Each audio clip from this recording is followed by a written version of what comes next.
This video is sponsored by me. My shop, The Board Garage, is a repair and custom hobby shop that mostly works on board-shaped electric rideables.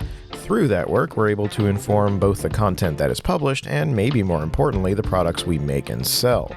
Product reviews presently and going forward will only be done on products that are purchased, and the channel no longer takes free products for review or offer affiliate codes or links for reviewed items. So if this video or any other video has been helpful, please consider supporting on Patreon at the link in the description, or by becoming a member of the channel. Thank you for your time. Whee! Nope. Got another. So we're gonna do more climbing now. No, we're not. Yes, we are. Oh, come on. You asked for this. Nah, that's fair. That's fair. I did literally ask for this.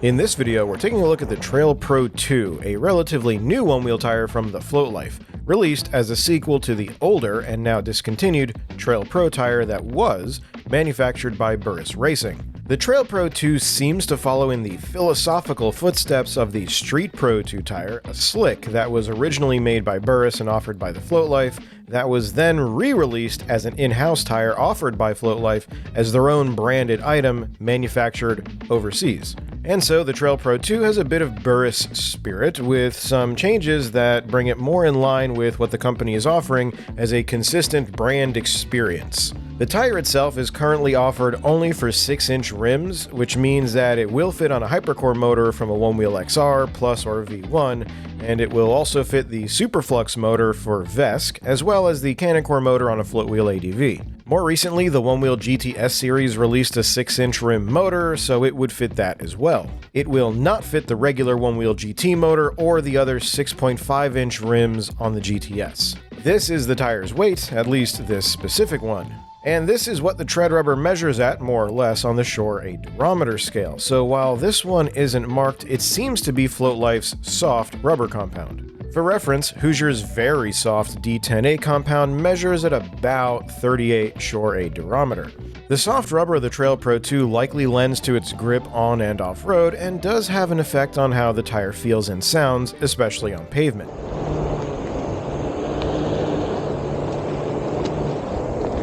Now, buying this tire is pretty easy. You just go to the Float Life's website and order it. That being said, so far this tire has been on sale twice since its release. First, as a release sale, and then again when Float Life Pro Rider Rachel Cecil won Race for the Rail 2024. Those sales offered the tire at $79 and $99 respectively, and the current standard price for the tire is $125 US. After shipping, it currently comes to $140 to $145, depending on whether or not you get the package protection option. Depending on sales, promos, etc., you may be able to get it for slightly cheaper elsewhere, but these numbers are comparable to what most tires will cost you from one-wheel specific vendors. Examples being the Future Motion Performance tire at $155 and change, and the FlightFins Goat at $136 and change. For review and reference purposes, tires are installed without tire sealant or bead lubricant. This helps to get a frame for reference for install difficulty without the aid of external materials. Install for the Trail Pro 2 is about as easy as any Float Life tire, and they tend to be some of the easier tires to install. This one going onto a Superflux V2, and the Superflux has a slightly wider rim lip than a 6-inch Hypercore motor, and so it can be slightly more challenging to get the tire onto the motor. Once that happens though, even dry, the beads on this tire both set at about 34 psi with a tire strap, which is very good. The Trail Pro 2 is a chunky tire. It's pretty hefty, the shoulders have a good amount of rubber on them, and when on the board, the rotating mass feels pretty insistent underfoot. So while the tread rubber is the softer compound, it seems, the sheer amount of it on the tire lends itself to making a pretty robust carcass. The product copy from the Float Life does talk about the profile being tunable via air pressure, and that's a cool feature. Personally, this tire felt the best at around 10 to 12 psi both on and off-road, so that's what it was kept at for this review. Considering my board is a custom VESC build with a Superflux and a meat pack, I don't have to worry about tire pressure having a real effect on power or range, and so I set tire pressure for comfort, traction, and ride feel. While the Trail Pro 2 is clearly aimed at off-road riding, the tire feels and responds surprisingly well on pavement. The The tread is very Burris Trail Pro 1-ish, as the core pattern seems about the same. However, one side has been rotated and formed to make the tread directional. But it did keep the center band of the pattern unbroken, and so especially while riding in a straight line, there is very little vibration or sound on the road. Less vibration and sound than an Enduro. This makes street riding feel oddly smooth for what's supposed to be a dirt tire. Turning on the Trail Pro 2 is also very smooth. It's usually difficult to actually pinpoint what part of the turn response is shoulder, sidewall, overarch carcass deflection, but in practice, with unforgiving surfaces like pavement, it all ends up creating a ride feel on its own anyway, since the variance of turning and carving is so wide from rider to rider. Some people carve very wide at high speed, others do more slalom S-curve type things, but on the Trail Pro 2 it all ends up pretty predictable with a very insistent return to center. Generally, I don't like words like carvy since it doesn't actually say much, and when riding on pavement, what stands out the most is how much the tire self-centers. It's the same ride feeling as skate trucks with harder or tighter bushings, where of course there is turning and leaning allowed, but the natural response is a pull back to center. The Trail Pro 2 has that, and that's what I'm assuming is what would lead to the claim of fastest one-wheel tire. As speed increases, the gyroscopic forces of the motor helps prevent turning anyway, but the tire shape can affect what kind, if any, oscillations occur with or without rider input. Does the speed make the ride shaky? Does it make the board susceptible to being steered by road imperfections? This is the sort of thing that connects back to the build of the tire, its profile, etc., and how much it directs back to center. This one has a pretty insistent return to center, and by that token, it's really stable. It's a little brickish, but a very soft brick. So when a crack, rock, or whatever hits the shoulder, that's a good thing. The stability mentioned earlier is, again, probably what makes this a fast tire. A tire itself obviously can't be fast, it's just an inanimate rubber donut, but its stability can aid in faster riding.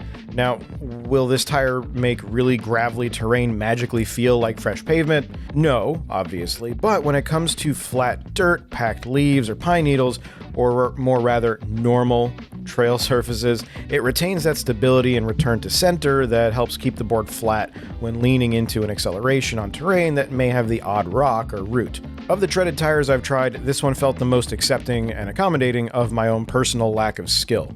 In terms of grip, it's pretty good, about what one could reasonably expect from this kind of semi-open tread. It's not very open, it's not a knobby tire, and so it's simply not going to grasp very loose terrain under very high torque demands. It will grip on most terrain, but super loamy soil, pure rocky gravel, and a steep enough incline will cause slippage, about the same as it would on any tread of this type. Without the remote, it's hard. All right. I'll give it a go.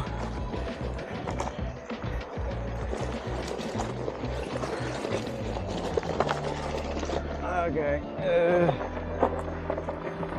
You gotta push. Yeah, it's very loose. Super loose. Yeah. Let's just pretend we did. Oh shit, the tire got buried. Yep. That's what happens. Oh. Yeah, bikes go over this, so we don't want to like mess it up for them. Oh dude, this is like That's soft as hell. That's why when you go too slow, you just sink. That's not a bad thing, but again, this isn't a knobby tire, it's a treaded tire, and there are some realities of those things. Going back to the board itself, this setup can output enough torque to tractor crawl up any hill I've ever found, and so fortunately it's at a point where it can place the performance bottleneck at the traction against the ground, not at the motor or the controller or the battery. So while I could get the tire to slip, it was really at points where I'd expect any tire to slip, and so that is a good thing. The tire does have good grip. So to conclude, this tire is good, really good. To be perfectly frank, if this were the only tire I had access to, I would be fine with that. It did not feel out of place on pavement, whether it was longer cruises or just running errands. It rides really smoothly, it responds predictably, and instills a sense of comfort and sureness that's very much appreciated. Would I buy this tire again? Yes, I would, even at regular price. If it were on sale, without question, I would buy it on sale and vacuum seal it or something until I needed it. So, I hope this was helpful, and as always, I appreciate your viewership. Take care. You all right? Yeah, almost. So that left side's a lot harder. Yeah. The right side's good, but the root's been more exposed, so you have to like nudge it. That's what I just did. Wow, nudging it uphill, that's impressive. I don't think my brain can actually process that. The board has the power, you just have to be like, AT. So this is like another fast section, but there's like roots like here, so just be mindful. Roots here.